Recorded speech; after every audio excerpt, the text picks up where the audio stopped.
goodness, where do I start with this? Where do I start? So the opening, we had that kind of epic... Hello, and welcome along to my channel. My name is Claire. I'm a flute player from Hull, East Yorkshire in the UK, and I'm here with another reaction, trying to find out if tracks with flutes are indeed flutifull or not. So, just before we get to today's track, I just would like to invite you to subscribe to the channel if you're not already done so.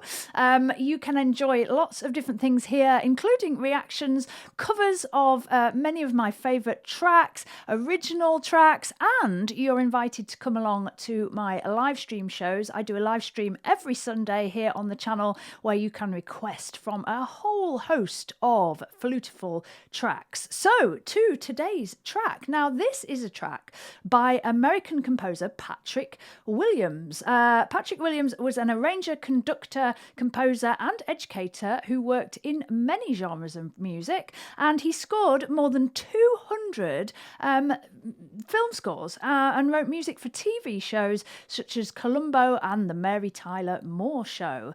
So I'm not familiar with Patrick Williams at all, but I'm very grateful to Stacey Lee Bolson, who's introduced me to him. So thank you very much, Stacey.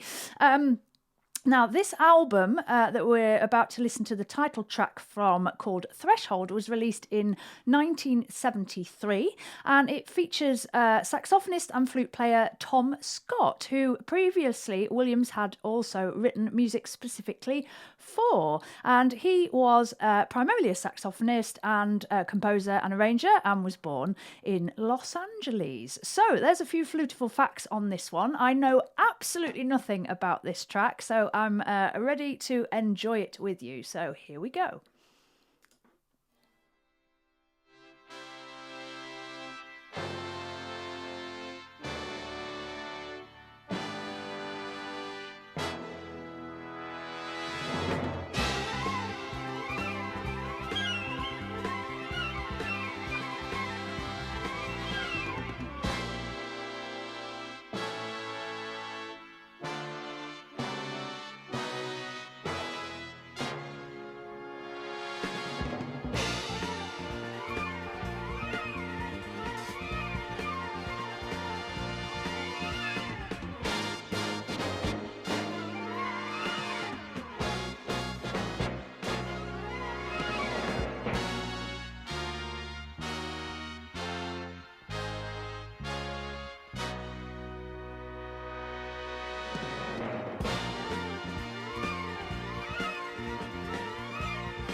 Right, I'm going to stop it there, folks. I'm going to stop it there because I'm going to forget because we've had 1 minute 54 of this track, and there's just been too many awesome flutifull things. And if I don't talk about it, you know what I'm like, I will forget. So, oh my goodness, where do I start with this? Where do I start? So the opening, we had that kind of epic opening, lots of brass, very fanfare-like. As the track started to unfold, it definitely reminded me of a kind of detective series from the 70s. It's got that kind of sound, hasn't it? But the flute was doing these awesome runs, up and down, these wonderful runs, which... all right, are not too tricky to do, but these were very precisely done. And don't forget, this is from 1973. This is well before digital recording. So all this would have been done in the studio, and that's it. You get it right. So very, very clean, very, very well done, very technically controlled, very dare I say it, classical sounding. So it's very precise, okay? And then we get into it and it drops and we get this flute solo. And it's like, well, I don't even know how to describe it. It's from the Ian Anderson playbook, a bit of jazz, very soft, lots of interesting articulation in there, and some really epic singing and playing. Now, it reminds me of when I reacted to the Maynard Ferguson track. If you haven't seen that reaction, I'll pop it up at the top there, because one of the things that I commented on that awesome track was that there was some singing and playing where the flute player was singing really, really high. Now, we've got that again here, which is a very difficult thing to do, especially for a male voice, because it's well up there in the falsetto and quite, difficult to do for a start and quite weak. I think that's the fair thing to say. So you've got to sing in a difficult area of the voice and play very delicately, because if you overplay, then it won't balance with the voice. Now here, not only is he doing that expertly, really, really well as doing like flutter tonguing and other crazy stuff at the same time, it's very sustained. So that's really hard to keep that going for the amount of time that he does, and for it to be as clean and tidy and not overdone is a massive achievement. And wow. So I'm only 1 minute 54 in. There's another 7 minutes to go. Wow, here we go.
what can you say after that, folks? What can you say? I think the first thing I want to say is, how can somebody be so good at playing the flute and the saxophone?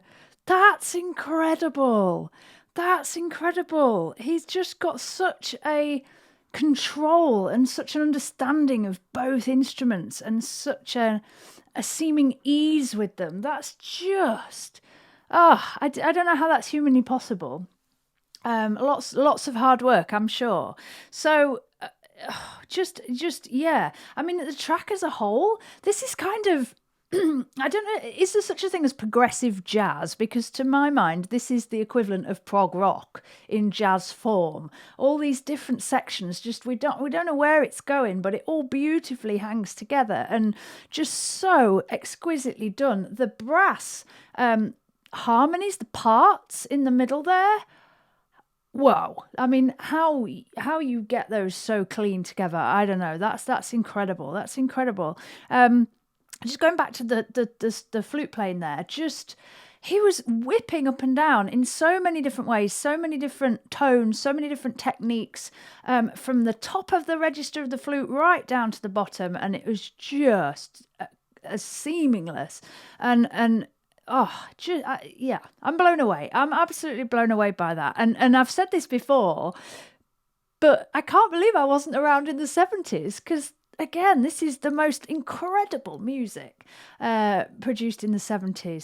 So wonderful, wonderful. Thank you so much, Stacey, for sending it to my door, because I was not familiar with this or the work of Tom Scott at all. So I'll definitely be checking out more of from Patrick Williams and Tom, because just incredible stuff. And I hope if you're watching this and you're a flute player, and if you're a young flute player, I hope this gives you a taste of what else is possible with our wonderful instrument. You know, many of us get taught the classical school of flute playing, which is wonderful in many ways, but there are other genres of music and there are other directions you can take your playing in, and this is as fine as it gets. This is really is. So I hope you come across this and are just inspired to listen to music that is outside of what you might traditionally be taught, because I think even if you don't wish to pursue